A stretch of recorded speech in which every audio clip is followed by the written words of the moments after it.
Mwah. Get out of here.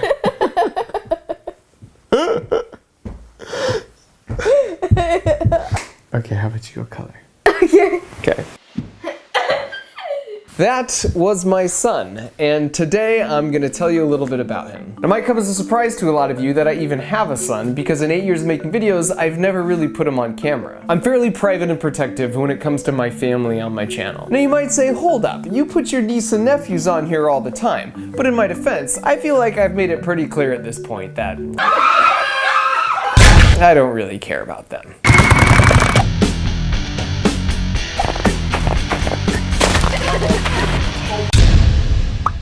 The reason I'm so protective of him is because he has special needs. He's on the autistic spectrum, and this is the internet. So even as I make this video, I'm incredibly terrified, but this is something that my wife and I feel really strongly about. And a lot of times when people hear he has autism, they want to know what he's really good at. Like, does he have a photographic memory? Or can he do really complex math in his head? For example, if you tell my son's friend any date from any year, he will tell you the day of the week it lands on. Gonna randomly generate a date. June 2nd, 2004.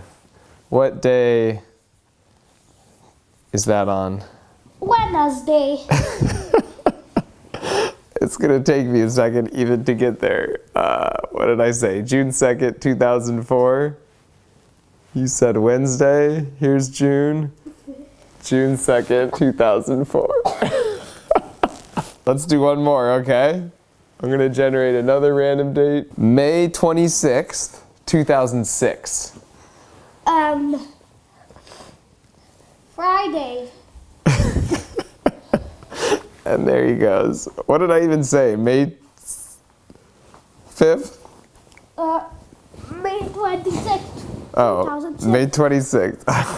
Okay. His parents and teachers have no idea how he has the ability to do this, and he doesn't know how to communicate that to us either. I need some help You today. need some help? Okay, let's go make Play-Doh. It's actually a common misconception, but the truth is the majority of the kids on the autistic spectrum don't have remarkable abilities like this. Our son, however, does have a remarkable ability, although if you see him in public, this ability isn't immediately apparent. A lot of times when he's around lots of people or in a crowded place, he might look disengaged, or it might seem like he doesn't really know what's going on. Carly Fleischman has autism and was able to explain why this is. And what you should know about Carly is that because of her erratic behavior and because she can't speak, for years people thought she was just severely autistic and had other extreme mental handicaps. Until one day when they put her in front of a computer where she could type. And then they realized there was so much more going on in her head than anyone could have imagined. I am autistic, but that is not who I am.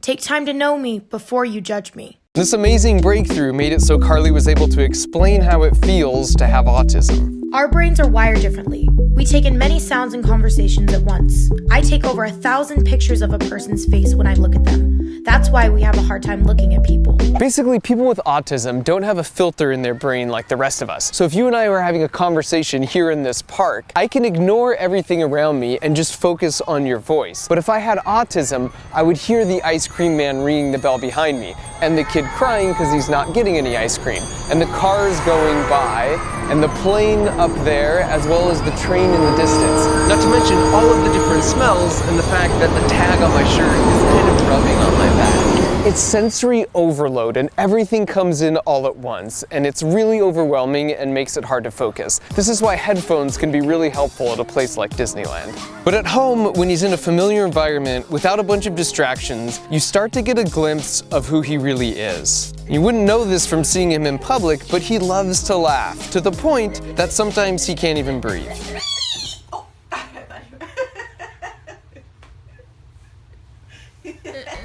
This is us doing our nightly bedtime routine. He loves routine and repetition because it's familiar and predictable, which makes sense because his brain knows what to expect and it doesn't need to filter. And as a dad, his love of repetition is the best because my same jokes totally kill every time. Some of these I've used easily hundreds of times and I still get this response. I have a name. Oh, I'm sorry, Turtle. This leads to his remarkable ability I mentioned earlier, and it has to do with how he spends his free time at home by himself. When he first meets someone, he will ask important questions like what your favorite color is and if your house has stairs. Then the first chance he gets, he will make you a full-page mural completely covered in about 2 pounds of your favorite crayon color, and he'll write you a personal letter on the back.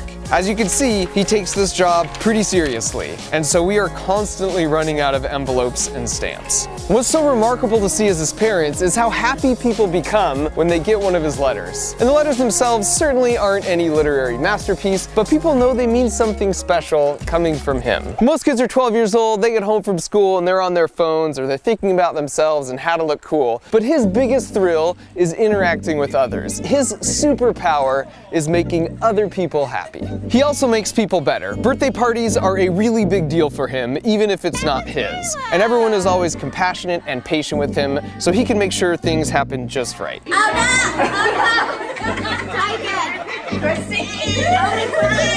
Having a child with special needs can be challenging at times, and certainly some cases out there are much harder than others. But his mom has always done a great job of finding and focusing on the best parts about our son, and then making sure other people can see and celebrate those parts as well. Regardless of your religious or political beliefs or your favorite sports team or any other way we like to divide ourselves into tribes, I think we can all agree that a successful life is one where you leave the world better than you found it. Sort of a net positive effect due to your influence. There's a lot of normal functioning people who are critical and seek to tear others down, or who have made a ton of money but are just terrible people. And by my definition, they're not successful. People with special needs might not fit the traditional criteria of success by benefiting GDP or getting a PhD to cure a disease, but they have such a net positive effect on the people that get to interact with them. They personify traits like perseverance, such as with Jason here, who has autism and was the dutiful sports equipment manager for 4 years, so the coach put him in for the last 4 minutes of the game his senior year. He sank not 1, not 2, but 6 3-pointers, including one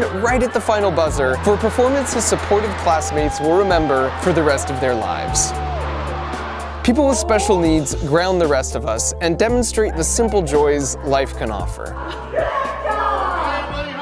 With our hectic schedules and task lists, they remind us that things don't have to be that complicated. I love you, kiddo. I love you too. Or in the case of Carly, that our initial critical snap judgments of each other might be totally wrong. My son will never be the star of his Little League team. He won't be the first person to step foot on Mars, nor will he invent the cure to cancer. But by the best definition of success I can think of, him and his special needs buddies and everyone else out there like them are giants living amongst us mere mortals. They make the world a better place, and we're lucky to have them.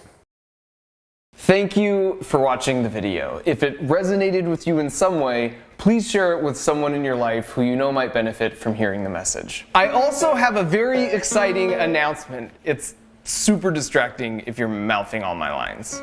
I was doing that? Yeah, just hold the cards. Or I could sit. You don't mind, right? I mean, do I have a choice? This is your house. Oh yeah, that is my house. All right. Mark and I will be co-hosting 3-hour live stream for charity on Mark's YouTube channel on April 30th, Friday, 5 p.m. Pacific, 8 p.m. Eastern. You can figure out all the other times. We'll be doing this together. It's called Color the Spectrum because, you know, my son likes to color. And we'll also be joined by some folks you might have heard of, such as Mr. Beast, the D'Amelio sisters, Jacksepticeye. I have a friend named Jack that will be joining us too. Jack Black, Conan O'Brien, Stephen Colbert, Adam Sandler, Chris Rock. Heard of them. Not to mention Jon Stewart, John Oliver, Miranda Singh, Sarah Silverman, Mark Hamill, Andy Samberg, iJustine, Maya Rudolph, Terry Crews, Paul Rudd, and Zach freaking Galifianakis.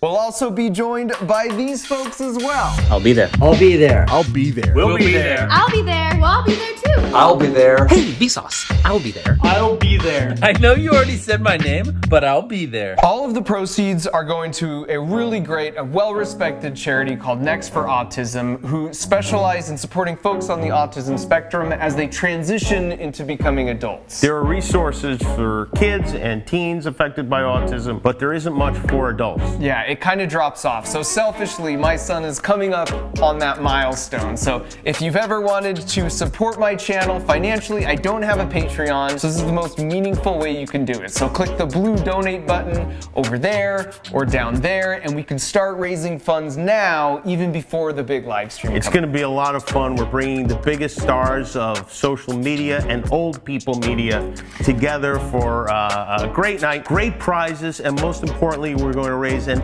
actual ton of money to help some special people who could use it. So follow the link in the video description for more information. Get pumped, go donate, and we'll see you there. I'm already pumped. As am I.